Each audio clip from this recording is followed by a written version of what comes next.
Radit adalah seorang pria muda berusia 28 tahun yang tinggal di sebuah desa kecil di pinggiran kota.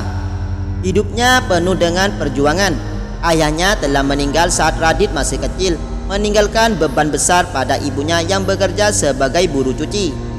Setelah ibunya meninggal beberapa tahun lalu, Radit hidup sendiri di sebuah rumah kecil yang nyaris roboh.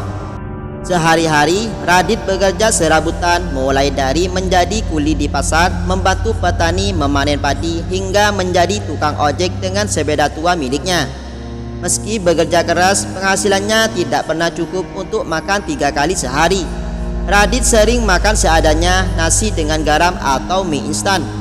Tetapi meskipun hidupnya sulit, Radit dikenal sebagai pemuda yang jujur, sopan, dan selalu bersedia membantu siapa saja yang membutuhkan. Di desanya, Radit adalah seorang yang tak pernah mengeluh meski hidupnya penuh kekurangan. Pada suatu pagi yang dingin, Radit sedang menuju pasar dengan sepedanya untuk membantu mengangkat barang dagangan seorang pedagang. Di tengah perjalanan, ia melihat seorang nenek tua sedang berjalan tertatih di pinggir jalan, membawa kantong plastik besar yang tampak sangat berat. Radit menghentikan sepedanya dan mendekati nenek itu. "Nek, kantongnya berat ya? Biar saya bantu," ujar Radit sambil tersenyum. Nenek itu awalnya menolak. "Tidak usah nak, nenek tidak mau merepotkanmu." Namun Radit bersikeras, "Saya tidak sedang terburu-buru nek. Lagi pula jalan ini naik turun, nenek bisa kelelahan." Akhirnya nenek itu setuju. Radit memindahkan kantong plastik besar itu ke sepedanya. Sambil berjalan di samping sepeda, ia mengobrol dengan nenek tersebut. Dari percakapan mereka, Radit mengetahui bahwa nenek itu bernama Bu Ratmi, seorang penjual gorengan yang tinggal sendirian. Suaminya sudah lama meninggal dan anak-anaknya merantau jauh, jarang pulang atau mengirim kabar. Radit merasa kasihan mendengar cerita nenek itu. "Nek, kalau nenek butuh bantuan, nenek bisa panggil saya. Rumah saya di ujung desa, di dekat sungai." Setelah mengantar Bu Ratmi sampai rumahnya, Radit berpamitan. Nenek itu terlihat sangat berterima kasih. Namun Radit tidak mengharapkan apa-apa dari kebaikan kecilnya. Baginya, membantu orang lain adalah hal yang wajar. Hari itu berlalu seperti biasa. Namun pertemuan singkat itu ternyata menjadi awal dari perubahan besar dalam hidup Radit, meski ia sendiri belum menyadarinya. Keesokan harinya, Radit kembali menjalani rutinitasnya. Ia pergi ke pasar untuk bekerja mengangkut barang-barang pedagang. Hari itu ia mendapat upah yang cukup untuk membeli beras dan sedikit lauk.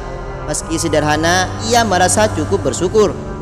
Sore harinya, saat sedang duduk di depan rumahnya yang reot, Bu Ratmi tiba-tiba datang sambil membawa sebuah bungkusan kecil.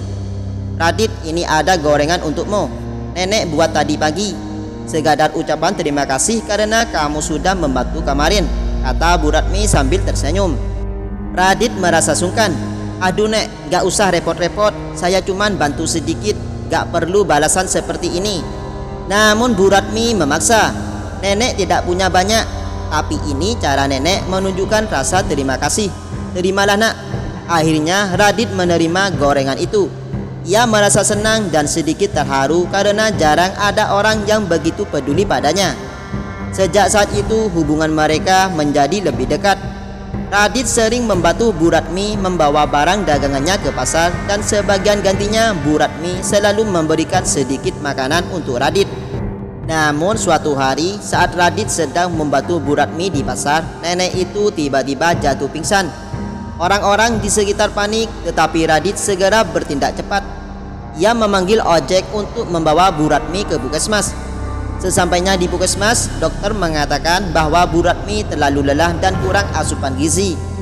Radit merasa bersalah. Ia tahu nenek itu bekerja terlalu keras demi bertahan hidup. "Nek, mulai sekarang jangan terlalu memaksakan diri ya. Kalau nenek butuh apa-apa, bilang saja ke saya. Saya akan bantu sebisa saya." Awalnya, penjualan gorengan itu hanya dilakukan di sekitar desa. Namun berkat promosi kecil-kecilan, pelanggan mulai berdatangan dari luar desa. Pendapatan Bu Ratmi pun meningkat, dan ia tidak lagi harus pergi ke pasar setiap hari. Di balik kesibukan membantu Bu Ratmi, Radit tetap menjalani pekerjaan serabutannya. Ia tidak pernah mengeluh meskipun hidupnya tetap sulit. Tetapi suatu hari sebuah kejadian tak terduga mengubah segalanya. Bu Ratmi memanggil Radit ke rumahnya. Dengan air mata di mata ia berkata, "Radit, ada sesuatu yang harus nenek sampaikan." Radit bingung, "Apa itu, Nek? Ada masalah?" Bu Ratmi mengeluarkan sebuah amplop dari lemari kayunya yang sudah tua. "Ini surat dari anak nenek yang tinggal di Jakarta. Mereka baru tahu tentang kamu dari cerita nenek. Mereka ingin berterima kasih karena kamu sudah merawat nenek selama ini." Radit membuka amplop itu dan terkejut.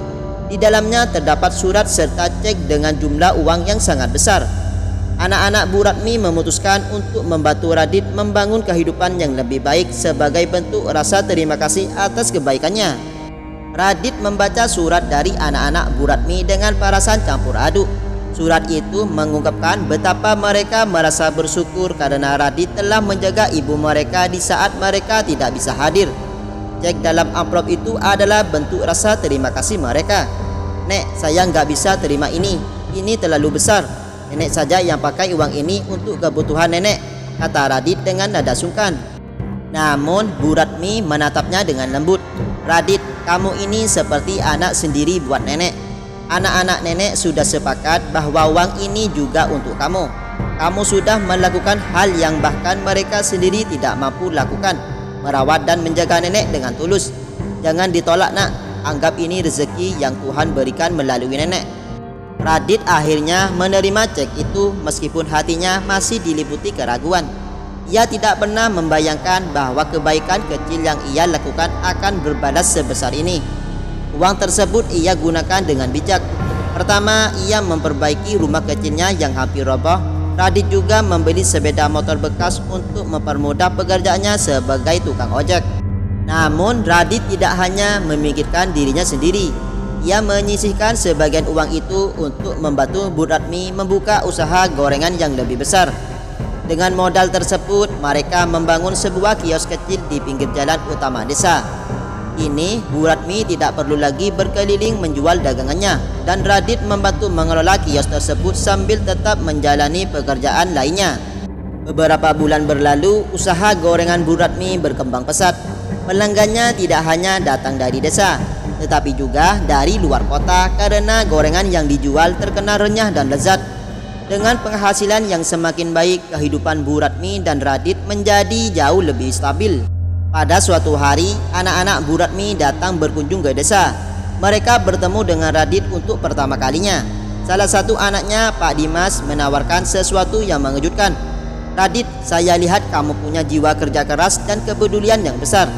Kalau kamu bersedia, saya ingin kamu ikut bekerja di perusahaan saya di Jakarta. Kamu bisa belajar lebih banyak dan membangun masa depan yang lebih baik." Radit awalnya ragu. Ia merasa tidak pantas bekerja di kota besar karena latar belakangnya yang sederhana. Namun dorongan dari Bu Ratmi dan teman-temannya membuatnya memberanikan diri untuk mencoba. "Ayo Radit, ini kesempatan yang Tuhan berikan untukmu. Jangan takut, kamu pasti bisa," kata Bu Ratmi sambil menggenggam tangannya. Dengan doa dan dukungan dari semua orang, Radit akhirnya berangkat ke Jakarta. Di sana ia bekerja sebagai asisten di perusahaan milik Pak Dimas. Meski awalnya sulit beradaptasi, Radit belajar dengan cepat. Kejujuran, kerja keras, dan sikap rendah hatinya membuatnya dihormati oleh rekan-rekan kerjanya. Dalam beberapa tahun, Radit berhasil naik jabatan dan hidupnya berubah drastis. Ia tidak lagi hidup dalam kekurangan. Namun Radit tidak pernah melupakan asal-usulnya. Setiap bulan ia mengirim uang ke desa untuk membantu Bu Ratmi dan membangun fasilitas umum bagi warga desa, seperti memperbaiki jalan dan menyediakan beasiswa untuk anak-anak kurang mampu. Radit kembali ke desa beberapa tahun kemudian untuk menghadiri sebuah acara syukuran di rumah Bu Ratmi. Kini kios gorengan itu telah berkembang menjadi sebuah warung makan sederhana yang dikelola oleh warga desa. Dalam pidatonya, Radit berkata, "Semua ini berawal dari kebaikan kecil yang saya lakukan tanpa mengharapkan imbalan. Tapi Tuhan membalasnya dengan cara yang tidak pernah saya bayangkan. Saya belajar bahwa dalam hidup kita tidak perlu menunggu kaya untuk berbuat baik. Karena pada akhirnya kebaikan itu akan kembali kepada kita dengan cara yang indah." Pesan moral, hidup adalah perjalanan yang penuh kejutan. Ketika kita menanam benih kebaikan dengan tulus, kita tidak pernah tahu kapan dan bagaimana kebaikan itu akan tumbuh dan kembali kepada kita. Teruslah berbuat baik karena setiap kebaikan memiliki kekuatan untuk mengubah hidup baik bagi orang lain maupun diri kita sendiri. Ketulusan dalam membantu orang lain seringkali membawa balasan yang tak terduga. Tidak perlu menunggu kaya untuk berbuat baik, karena kebaikan akan menemukan jalannya kembali kepada kita dengan cara yang luar biasa. Kebaikan sekecil apapun selalu memiliki dampak yang besar, meskipun kita mungkin tidak langsung merasakannya. Membantu orang lain dengan tulus tanpa mengharapkan imbalan adalah salah satu cara untuk membuat dunia menjadi tempat yang lebih baik.